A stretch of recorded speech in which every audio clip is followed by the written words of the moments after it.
kami sudah menunjuk panitia khusus untuk mengurusi ini. Termasuk kemarin begitu banyak tokoh-tokoh masyarakat minta undangan deklarasi, padahal deklarasinya di tengah laut.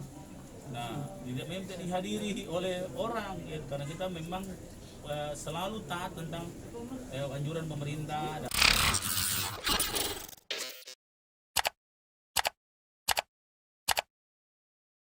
Ketambahan energi untuk terus berjuang. Kita tahu Gelora ini diisi oleh orang-orang yang sudah teruji.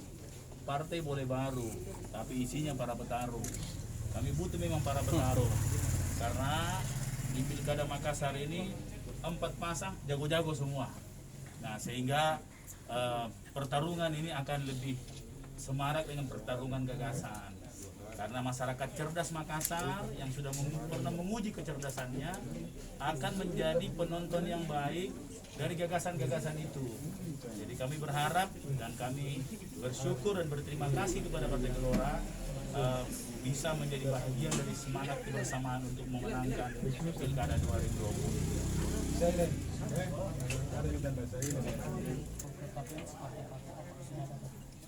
Jadi pendaftaran saya kira formatnya sudah diatur. Tapi prosesi pendaftaran ini, nah ini kan tidak diatur. Nah, persoalannya masyarakat ini mau sekali ikut pendaftaran. Nah, ini perlu kami sudah menunjuk panitia khusus untuk mengurusi ini. Termasuk kemarin begitu banyak tokoh-tokoh masyarakat minta undangan deklarasi, padahal deklarasinya di tengah laut. Nah, tidak minta dihadiri oleh orang, ya, karena kita memang selalu taat tentang anjuran pemerintah dari pandemi COVID ini tentang social distancing dan semua protokol COVID.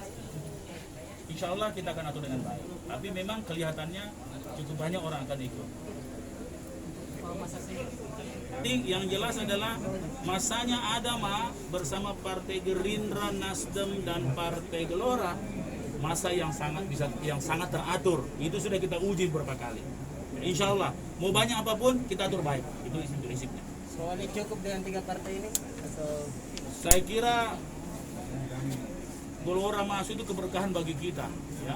Dan saya kira yang penting adalah bagaimana kita bisa mendaftarkan dan cukup secara aturan. Dan saya kira sekarang sudah cukup.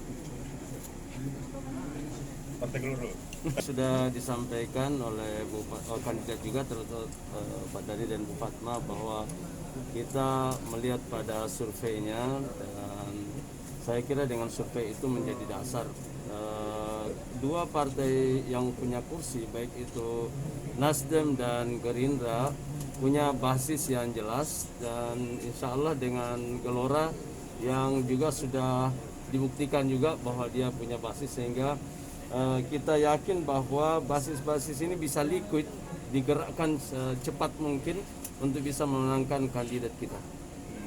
Seperti apa optimisme Gelora? Dengan pengalaman bertahun-tahun dan pada beberapa perhelatan kita menangkan, saya yakin bahwa kita bisa memenangkan kandidat ini. Insya Allah.